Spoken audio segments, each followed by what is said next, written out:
When I woke up this morning, I was feeling pretty dangerous. About the past and about the future. Today is an auspicious day. Today I gotta do the Ravens and the Washington Knicks. All right. Well, we'll start with the Knicks. No, we'll start with the Ravens. We'll start with the Ravens. That's why I said we'll start with Ravens. Edgar Allan Poe's Ravens. That's what they, because of Maryland. All right. So they had an interesting draft. I think this has been, a lot of people have called this one of the best drafts, if not the best draft this year. I would not go so far as to say that. I know I'm a little, what would you say, biased, but still, hang on. Stick with me here.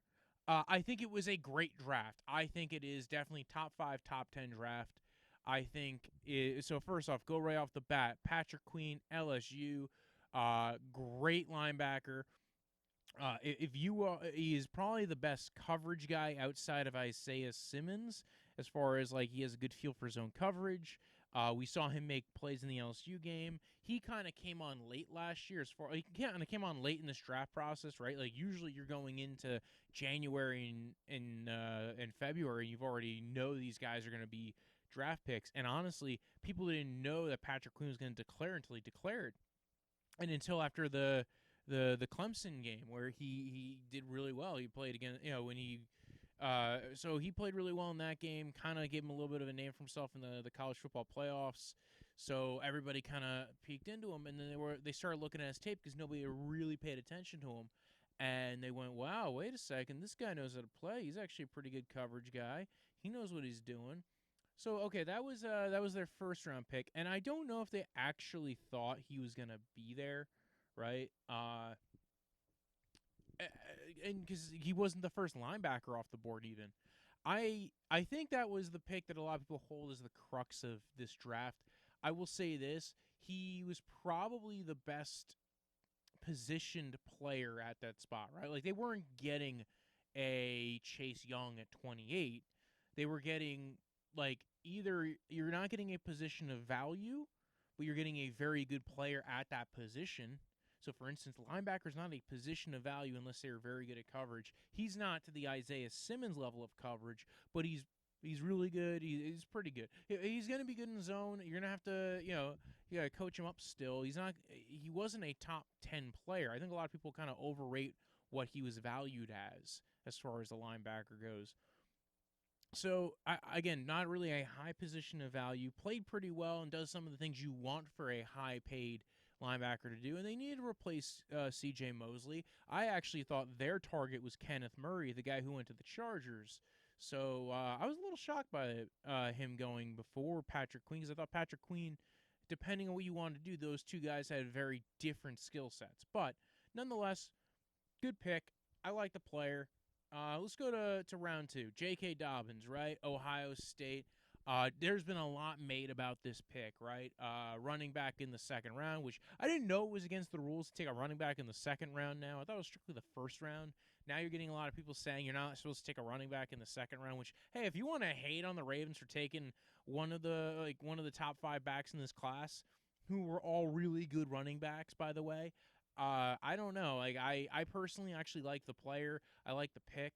I watched his tape. Really good pass blocker. Good out of the shotgun. Good running outside zone. Honestly, when I'm saying he's a good pass blocker, I mean, when I watched his tape, he looks like a 6th off. Like he was pass blocking so much at Ohio State, he looked like he was a 6th offensive lineman half the time. So, like, he was pass blocking a lot. So that's how he got really good at it. He's a decent pass catcher. Not like DeAndre Swift in a Lair level, but good. Like, he's going to be fine. Actually, his comp is probably Mark Ingram to some extent, who he's going to be sharing a backfield with. They were surprised he was there. He was surprised. He didn't think they'd be interested in him. It was kind of that thing where you have that girl that you're into, but you don't think she's into you, and she's into you, but you don't think you're into her. Like, and then all of a sudden you're at a party and then you make out, and then you're like, oh, I like you, and you're like, I like you. All right, well, there we go. We got JK Dobbins. That's how it went with the Ravens. I say we, not as in me. I say we as in the royal we. So yeah, they thought he was going to go in the top 25 to 30, so they didn't put a lot of effort really into vetting him. And again, it kind of makes sense because you look at the running backs in this class, then you could do a lot of work. We're going to talk about how their process went. I've made a very big point through all these videos to talk about how they really made an effort to call a lot of these schools, right? They really spoke to their connections, and especially even with the Ravens, they really made an effort of pointing out they went for the Big Five, Power Five schools specifically. They really liked like the ones that you're well known for, Ohio State, JK Dobbins, LSU, Patrick Queen. They went for the ones that had like some name qualities to them. So they thought he was a great player, and they said if a great player falls down the board, this was an Ozzy Newsome thing that kind of rings true still, is that if a great player falls down the board, they felt like they had to take him.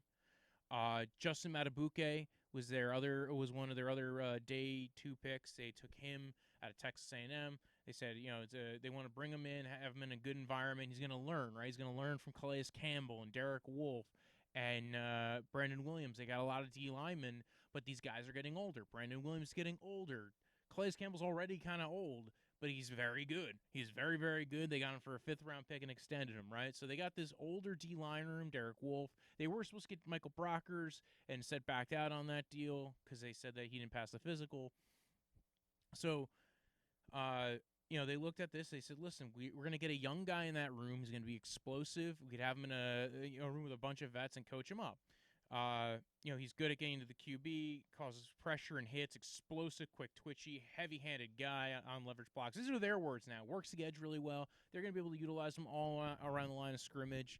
Doesn't get moved a lot, so he's going to be pretty decent in the run game still.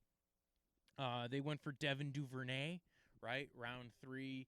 Wide receiver went pick 92, excited because they thought when he got picked, right, so Devin Duvernay comes off the board. But before he went off the board, who went before him? Devin Asiasi, who went to the New England Patriots. The New England Patriots had traded up to take Devin Asiasi, and Ravens were like, "Damn it, man! They took Devin." And then somebody had to tell Harbaugh, it's like, "No, they took Devin Asiasi, not Devin Duvernay." I'm like, "Oh shoot! Hit the button! We want Devin Duvernay." So they took Devin Duvernay.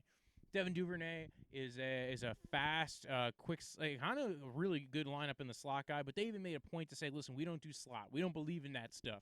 We ain't a part of that hanky-dinky BS. We don't fall into that whole slot outside thing. We utilize all different formations. Well, you can't just, presume our formation. So, but they like him. He's kind of built like a running back, very fast, very quick guy. Fits kind of like a Steve Smith senior role kind of deal. So I actually thought that was one of my more favorited picks, kind of how it fits in there. He was a favorite of Decosta. Decosta, the same guy, the GM, was the one who said, a great player falls to you on the board, you take him. Again, this is kind of the spot where he said, listen, this guy's got a competitive, tough spirit. He catches the ball really well. He's almost like a running back with the football. You want guys like that on your team. This guy you throw the ball to him short and he can take it to the house. That's what you want. Good run after catch guy. I actually am a little worried about him. And then they went for Malik Harrison out of Ohio State, linebacker. Add to their linebacking cores. They got Patrick Queen earlier. Now they got Malik Harrison, a little bit different of a body type, kind of more of a downhill thumper, but not really as high processor as what you would be expecting, but very good linebacker nonetheless. They went for Tyre Phillips out of Mississippi State, interior lineman. He was a Senior Bowl guy.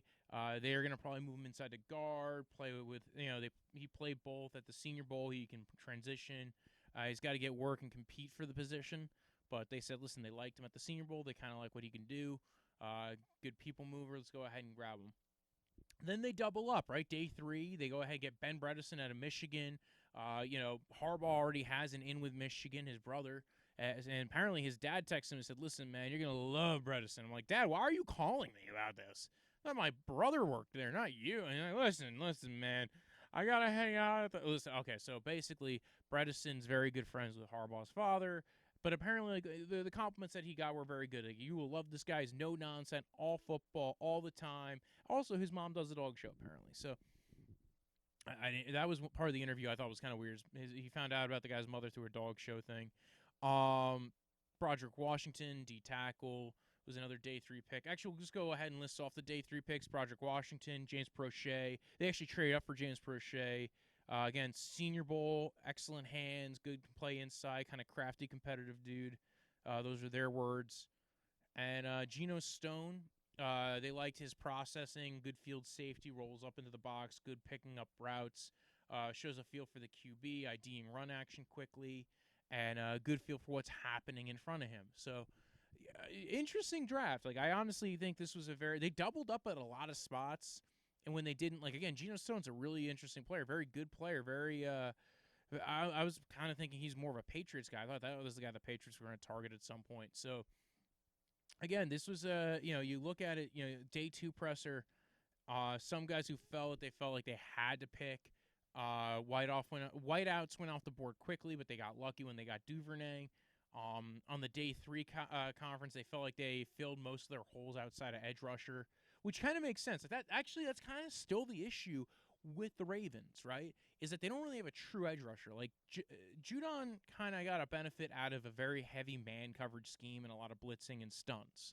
So when you have all those things going on, like when you have that, when the scheme's working to your advantage as a pass rusher, yeah, you should be getting sacks and pressures. But he got the benefit of a lot of the things around him. That's not to say Judon's a bad player, but and they franchise tagged him, so they apparently do like him.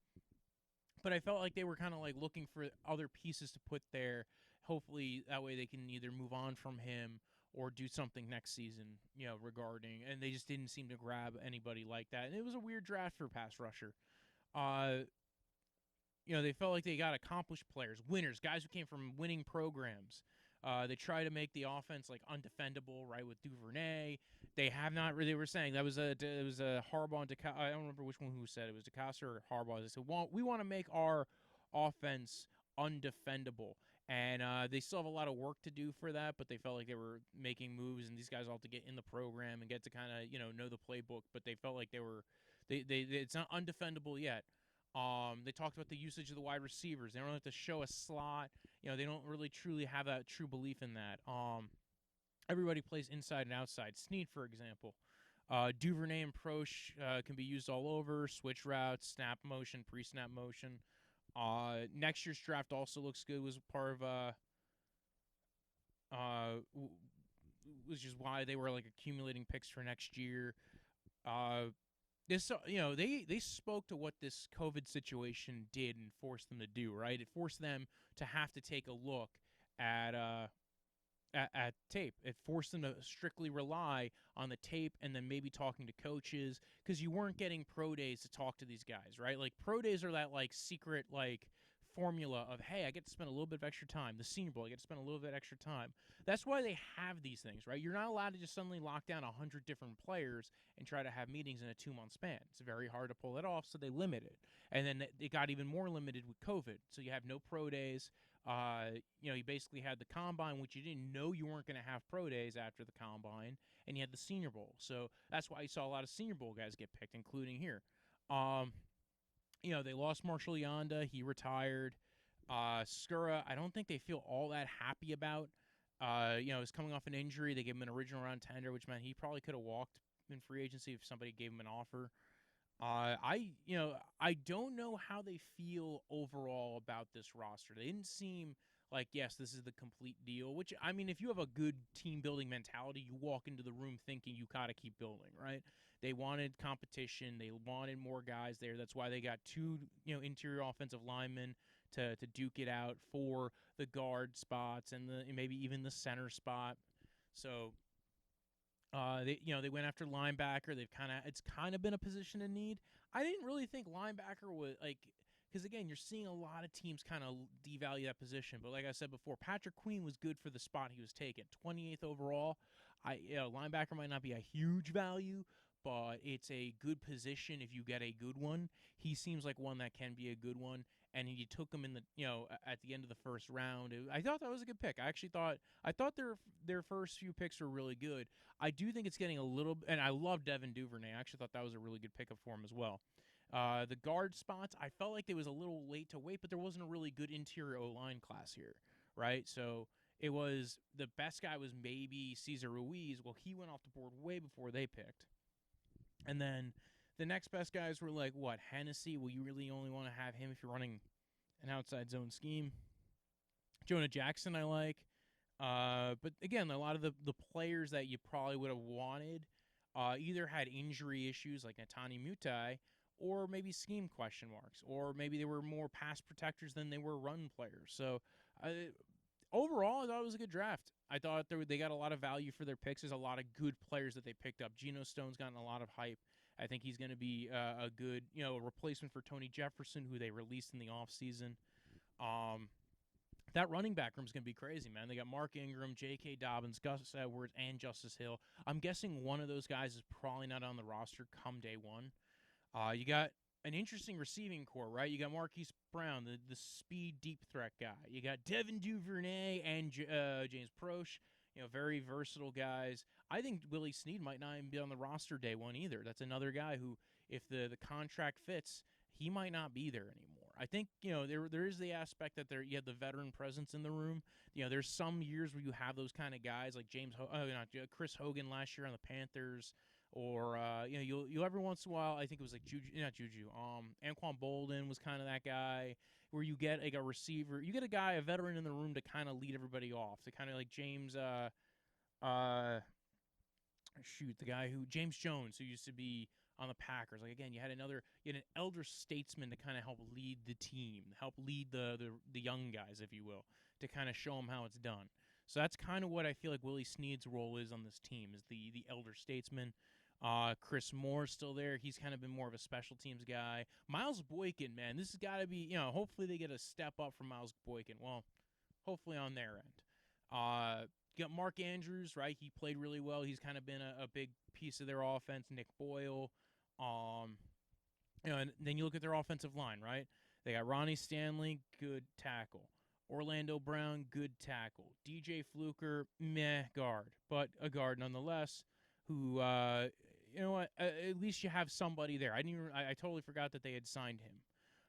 You had Matt Skura. You had Bradley Bozeman. So it's going to be a competition for that interior offensive line spot. Fluker's pretty decent. He's not horrible. He's going to be a serviceable guard. You're not replacing Yonda with any of these guys. So, but I like Orlando Brown. I thought his fall was kind of sad. And now I'm glad that he's popping up and being a good player.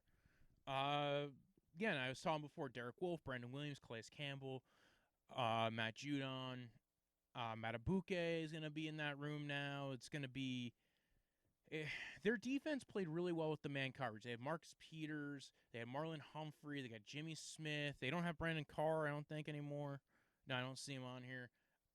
They just re-signed Pernell McPhee, right? They brought him in to play outside linebacker. Jalen Ferguson, who they drafted last year, who had a weird 3-cone situation going on. This can be a very interesting team. I'm shocked they didn't go defensive back. There's just a part of me that thinks that they could have used another, corner, safety, because, again, Earl Thomas is getting older.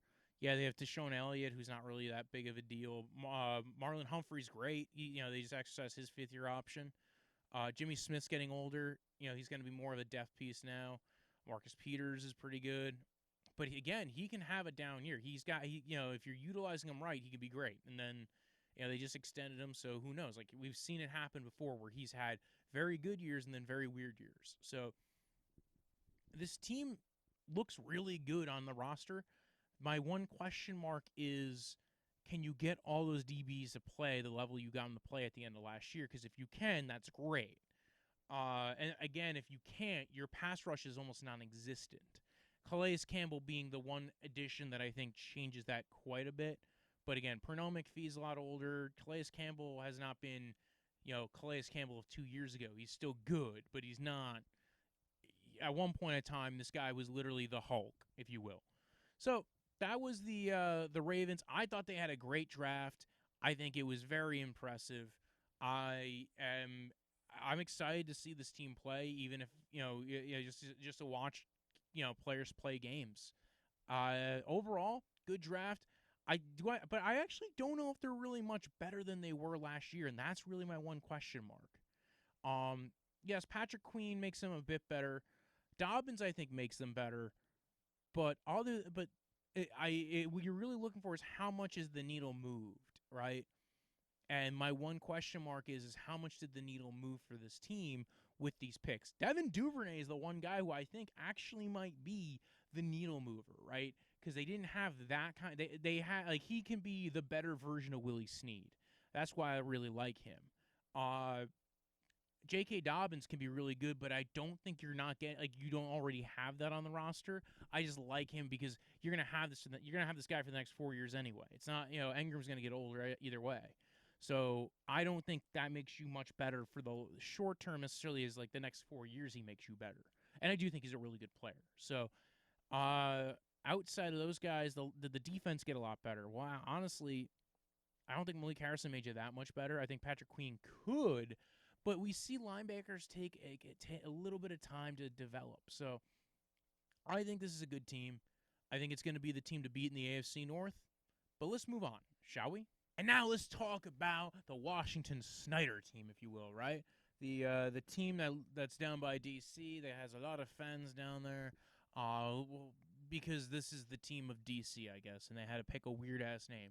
We don't have to make it too much about the name, but they can come up with better names in the name. I'm just telling you. There's good names out there. I'm going to accidentally call it by the real name later on, but I just don't like using it too often. That's just me. Instead of making this political, let's move on. So about this, right, they have the second overall pick, right, and there was a lot of all the rumors they're going to trade down, and then it was like, no, they're not trading down. Ron Rivera basically said it like 3 weeks ago. He's like, no, we're not, dude, what, really? Really? No. Best pass rusher and like a generational level talent? No. So they're just like, no, we're gonna take the best pass rusher in the draft class. They're gonna take Chase Young. I think this was a good move. Ron Rivera made a point to say they are changing to a 4-3 front. Very Ron Rivera of him. Causes immediate disruption. One of the three big impact guys in this draft. Got an extra 15 minutes with him at the combine. They were like, you know what? I really like this guy. There's no way I can let this guy walk away. So, by the way, the other I watched the Ron Rivera interviews, and also a part of the interviews was with KS, who I believe is Kyle Smith or Kevin Smith, or it's not Kevin Smith. I'll tell you that. I think it's Kyle Smith. Do I have the name here? I do not have his name here. KS, right? KS says, they talk to people around the school, and they said, listen, then the way people talk about him, the way Urban Meyer talks about him, man, he has such a good reputation. We've seen this so far. Every draft we talk about, right? It's about the reputation that these guys have with the schools. A lot of them, because they don't get to really get to know him, so they have to ask. They have to be like, yo, what's up with this guy? And they go, you know what? Not for nothing. Chase Young, star, great dude. Actually, he'll go to the supermarket, pick up your groceries for you. You don't even have to ask. It's kind of weird. He did it to me like 3 times. He even picked up an extra pizza. I don't get it. Anyway, so people would rant and rave about him, continue to go on about his growth and maturity. He's a perfectionist, a self-starter, wired the right way. Now, you're going to expect a lot of people to talk really well about you, but it was just kind of, it's a good thing, right? So, not much to say. They made the right pick. Great pick. I feel like this was kind of the pick that makes their draft because they didn't have a second-round pick. They have the high third-rounder. And as you can see from my demeanor and how I've talked about them, I don't think this is a great draft. They go with Antonio Gibson at 66, Memphis running back, receiver, Swiss Army knife, not switch. Might be a switch too. They go, listen, he's got good hands. He's 228 pounds. He plays fast, runs fast. Kyle Smith, that's the name of the GM. Kyle Smith, not Kevin Smith. Not my favorite writer. Anyway, Coach Turner, is interested in him, using him. He's going to use him kind of similar how they utilize similar running backs in the past in Carolina. Can use him in conjunction with other running backs. Kind of use him like a pass catcher out of the backfield. Use him in the slot. He's going to be versatile, right? And this is the guy who was well known for utilizing Christian McCaffrey the last 2 years. So, good cluster of players willing to take at that spot. They talked about this guy's fit. They, how they can, move him around. He was moved around a bunch at the Senior Bowl. He's versatile. Reminds him of Curtis Samuel in skill set, a lot like Christian McCaffrey, position flexibility. Yeah, I get that. I get that he's position flexible. I just think, especially because you knew you were trading away, because this is what we're going to talk about, Trent Williams for a 5th-round pick and a 3rd-round pick. Well, maybe you didn't know the amounts you were trading away for, but you knew you were losing him. Well, what do you need to do? You need to kind of replace that loss, right? So what did they do instead of going for like the left tackle that was on the board, Josh Jones? They went and drafted a running back, Swiss Army knife. As far as I know, they haven't really addressed it much more in free agency since they traded Trent Williams. They did, on the other hand, draft Sadiq Charles out of LSU. He was suspended for some mistake that he made in LSU. I don't want to go into his kind of his character background. I'm telling you, this guy was a 4th-rounder for a reason. They said he was a 4th-rounder for a different reason. They said he was a 4th-rounder because, hey, listen, he's a personality question mark. That's why he fell to the 4th round. I think it's because he really wasn't that great of a pass blocker. I watched the LSU games. I watched his tape. He was not that great of a tackle. I'm going to tell you right now. And I thought he was okay. He's going to be... He's not good. He's going to be okay. Maybe you get him into a strength and conditioning program, get him a little bit more junk in the trunk.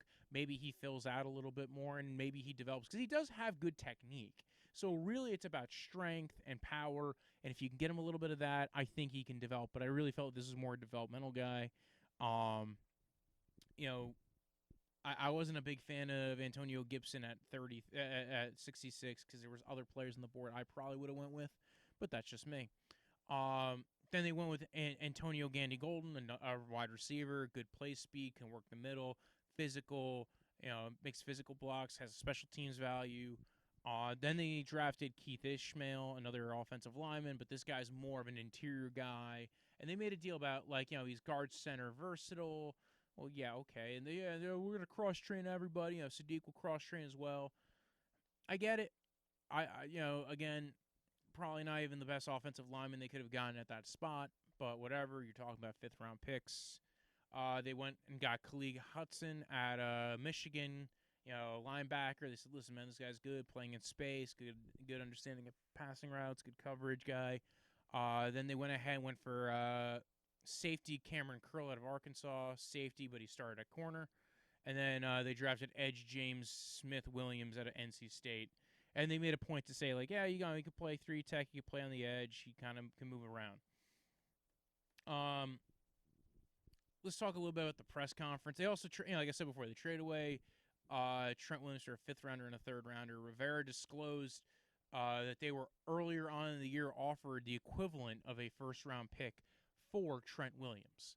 So it doesn't mean it was necessarily they were offered a 1st-round pick. They said the equivalent, which was something I think is an important thing to note, is that he didn't say 1st-round pick. They said equivalent of. So it means that he were probably offered a 2nd-rounder and then another, player or a pick next year.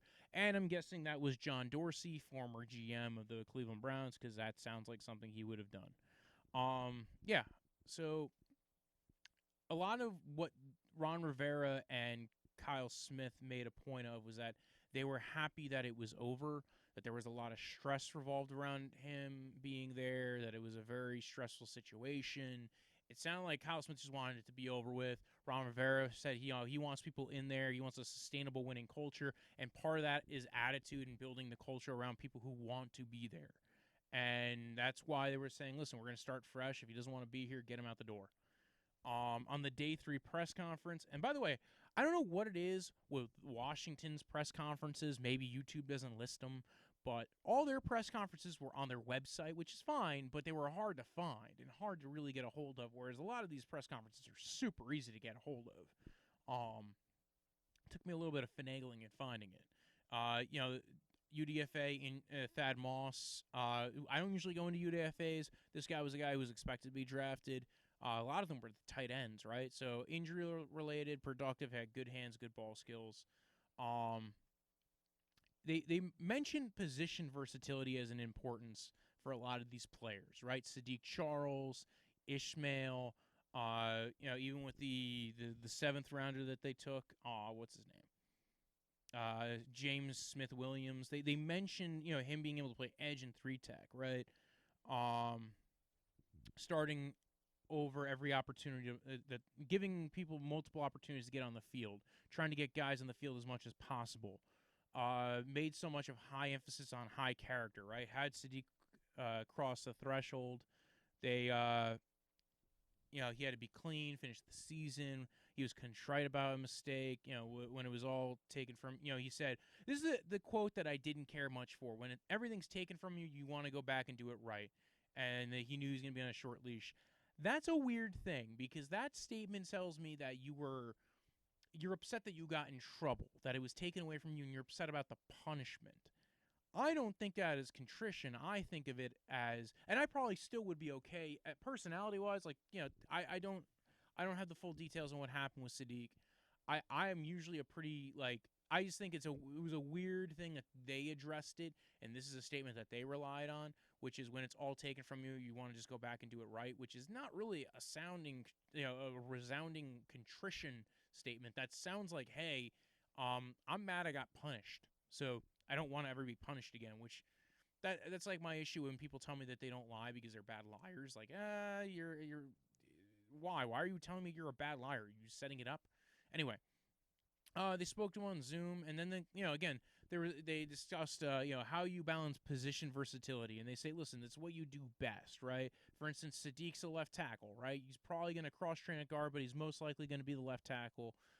If you know what the guy next to you is supposed to do, and this is why they like the cross-training and balance versatility, right?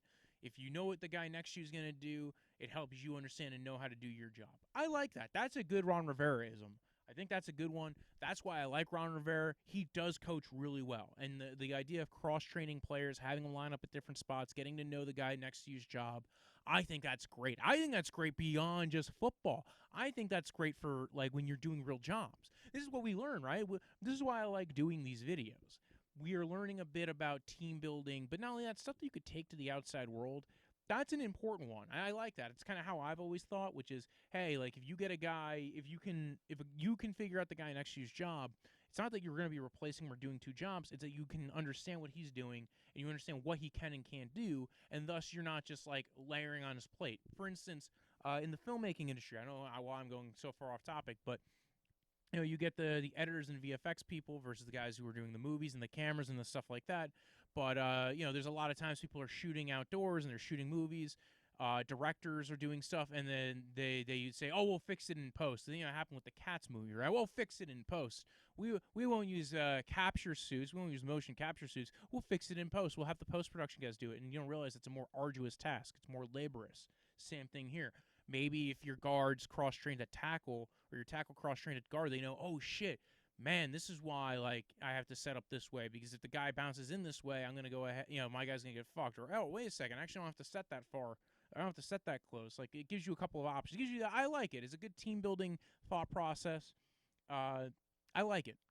That's all I'm saying. If Ron Rivera made a point about personality. He's like, listen, man, you guys can keep your personality and be who you are as long, that's amazing. He was really talking about Chase dropping a soundtrack on somebody else's album. So he wants you to keep your personality as long as you're good at playing, right? They talked about the devaluing of Trent Williams again, the delay of time, the benefit of not talking about it. And guys with a year left, they're going to wait and see before extending them. This was one of the things I thought was important. Guys who had a year left, right? Quentin Dunbar, they traded him away. Guys who have a year left, they're either, if you're buying into the system, they're not going to extend you. They're going to wait till the year is over because they want to see how you click with the coaching staff. With Dunbar, he had a year left. He wanted an extension. They said, you know what? Do you want to be here now? He said, no, I want to go somewhere else, and they sent him somewhere else. Again, another one of those things of they want guys there who want to be there, and they will find other guys to come in if you don't want to be there. And they will not extend anybody. That was the thing with the Dunbar thing, is they would not extend anybody if till next year if you have 1 year left on your deal, because they were saying, listen, like, we want our guys to get to know them. If they want to bring in different people, why should we be extending them now? And they also said their board was very accurate, how the board fell, except for, like, maybe a couple of picks. As they go through their picks, usually the one guy about above the rest of the board, so it helped make their decisions. So there wasn't any conflict in the room, right? Like, they all had Gandy Golden at the certain spot where he was taken. They all had Sadiq Charles above like whatever guys were on their board when they fell to Sadiq Charles. So they always had like they didn't really have a conflict. There wasn't two guys on the board where they had to have a big debate about it because they kind of went in there with their board ready to go. And the way the board fell out, there was always just one guy on top. So apparently, KS and RR worked well together, and their processes worked. What does this mean for this team going into 2020, right? You're getting a different system. You're getting a whole new coaching staff. You traded for Kyle Allen. You still have Alex Smith on the roster. Dwayne Haskins, you really don't know what he brings to the table. You have Darius Geis and Adrian Peterson on the roster. You signed J.D. McKissick in free agency. You still have Terry McLaurin, one of my favorite players. Liked him. Didn't want him to go there when he got drafted just because I wanted him to go somewhere else. I don't know. But again, turned into a great player. I'm happy for him. I'm happy for Washington. I'm happy that team has this great player.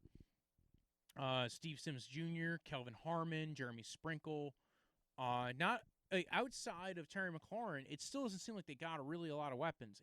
Antonio Gandy Golden, all right, maybe he turns into something. They still have Trey Quinn. They signed Cody Latimer.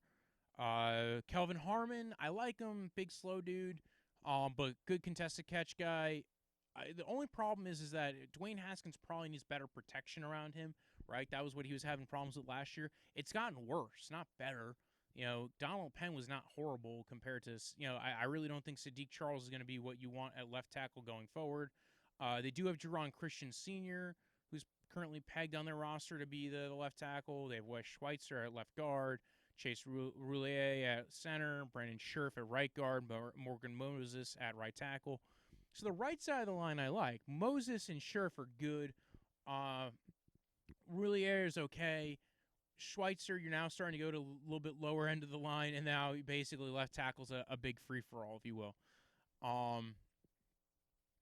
Jeremy Sprinkle, we saw him pop up a couple of times last year. You're hoping he develops and becomes your new, true tight end. If not, you got to find somebody else. Again, offensively, I'm a little worried, right? I like Darius Geis. I like half this offensive line. I like Terry McLaurin. There's not a lot else there that makes me excited about this offense, right? I think it's still going to be a struggling offense, but you never know. Kyle Allen made some pretty ridiculous things happen when he was down in Carolina, so there's quite the opportunity for potentially him to take over, especially because Smith's still injured. You're seeing all the documentary about him and his leg. There's a question of whether he's going to play this year. Haskins, again, questions as far as his development and ability, and also the ability to learn the offense. Going into a new offense, Kyle Allen has the benefit that he was in this offense for 2 years. So that's why I already mentioned Kyle Allen, because I honestly think, especially with COVID and everything, he's got a huge advantage walking into the room. So let's look at the defense, right? I like this D-line. For everything the offense is missing, the D-line is fucking sweet. They got Ryan Kerrigan, Jonathan Allen, Deron Payne, Chase Young, Montez Sweat, Matt Ioannidis, Caleb Brantley. Dude, that's 7 guys who probably could start on anybody else's line at some spot or whatever. First-round pick Montez Sweat, first-round pick Jonathan Allen, first-round pick Chase Young, first-round pick Deron Payne. Caleb Brantley, when he came out, he fell to like the 5th or 6th round, went to the Browns when they drafted him because, they kind of vetted the situation a little bit. But again, people were talking about him very high. Matt Ioannidis has been a stalwart on that D-line as well. So again, they have a lot of good players on that D-line. Thomas Davis Sr., they took in, he's got a little bit older guy, just got released from the Chargers, but he's been with Rivera forever, so he's going to help build up that linebacking core, help build up the defense, kind of get everybody in the spots, right? General the defense. Kind of like that, kind of like this mentality, right? John Bostic, he's played okay. Reuben Foster, they turned down his 5th-year option, but still a good player when he gets on the field. Maybe you get to see if he's really the Reuben Foster of what you were expecting when you pulled him off of waivers. So, again, hopefully he recovers from his ACL and comes back at full strength. They signed Kendall Fuller in free agency, the same Kendall Fuller who they traded so they can get Alex Smith, who's still on the roster as well. Landon Collins, former Giant, big, strong safety, good tackler, sure-handed guy. Troy Apke is kind of like the guy penciling at free safety. I'm kind of interested in that. Good athlete, man. He blew up the combine. Not entirely sure how they want to play him at free safety. If not, they might utilize Kendall Fuller at free safety, play Jimmy Moreland in the slot. They got Fabian Moreau. He's played pretty decent. They did sign Ronald Darby. Darby can be a good player for them as well. Darby will probably end up actually starting at one of those spots. So maybe it'll be like Moreau, Kendall Fuller, Darby, and then I think who else is on that? Yeah, that might be the three guys I think are your starters at corner. Troy Apke, I'm curious. I think this guy has a lot of athletic potential, so I'm really interested in seeing what he develops into. Jimmy Moreland, good slot guy. Again, another guy who might be able to kick in. And then play Darby and Fabian Moreau on the outside, play Kendall Fuller at free safety. You have a lot of pieces there. And Fuller played free safety when he was with the Chiefs a little bit. So there's a lot of interesting pieces. I like the defense. I'm curious about the offense. I don't think they have all the pieces that they had when they were with Carolina. You don't have a DJ Moore. You don't have every piece that's there. And you also don't have, Cam Newton. You do have Kyle Allen. Kyle Allen, though, is not really a great starter. I do think he ends up starting the year just because he knows the playbook. And then eventually they do move Dwayne Haskins eventually. And that's it. That's the Washington team. I was not a huge fan of the draft. I didn't hate it. I mean, again, you got Chase Young. That pick helps you out a lot. Outside of him, I think the pieces that are building up your defense are already there. You made it, signed it in free agency with Darby, or they were or Fuller, or there were pieces that were already on your roster like Moreau. The defense I like. I think there's a lot of potential with this defense. I think this defense is going to have to carry this team.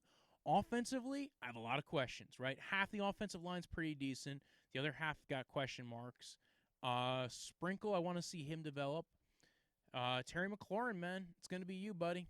I wish they got I wish I was higher on the receiver that they got for him, but as far as a running mate, not that I'm saying Golden's not good, but I felt like, especially in this draft, I thought there was going to be at least somebody else there. And also, it's how the draft fell. Keep in mind, this draft did not fall perfectly to what favors Washington, except for the fact there was a tackle there at 66 that I think I actually would have preferred. But again, you know what? That's what they, maybe they didn't like the interview, whatever it is. We saw what they liked, right? We saw some of the versatility building, team building, character building mentality that they have, and I like a lot of it. No more Bruce Allen anymore. You don't have the guy who's being, taking stuff to the doghouse and being personal with stuff. You have Smith, who's going to kind of run things in a general manner and be a cordial guy who seems to be getting along with Ron Rivera really well. You have Ron Rivera running everything, and I think who has at least a good hand on coaching. I think he's a really good coach. You're not going to be drafting in the top 2 next year, I don't think, if Ron Rivera is your coach. The only problem is you might go 8-8, but with this roster, 8-8, again, I think it comes down to the receivers. I think it comes down to the offense. Defense, I think this defense is going to be fun. I think this is going to be a good defense. So if you want to follow the podcast at Draftvice on Twitter, at Draftvice_football on Instagram, you can follow me at Brojo Death Punch. That's Brojo. Death is in the end of life. Punch, like that delicious drink. There's a whole list of these episodes out now. There's probably, I've done 2 at a time, minus the one with the Eagles. So there's going to be a whole list of them. Playlist should be here somewhere, or it's going to also be in the show notes. We have a whole bunch of teams, everybody. Go ahead, check it out. And then TTFN, ta-ta for now. Oh, like, leave a comment, leave a review. And happy Mother's Day. I might be back on before Mother's Day. But anyway. When I woke up this morning, I was feeling pretty dangerous. I'm about the past and about the future.